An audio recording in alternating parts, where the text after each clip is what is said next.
Hey guys, in this video we're going to take a look at how you can enable or disable content and privacy restrictions on the iPhone 13 series. First, let's go back to the home screen by swiping up at the bottom of the screen, and on the home screen tap on settings.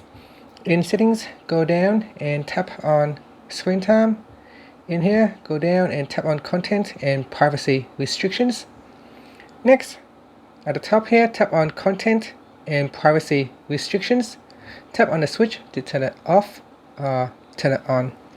Now once you turn this on, some of the features may be restricted on your device. So if you encounter some of the issues, then you may want to go in here and check out your privacy settings and allow changes settings, which may affect some of the apps.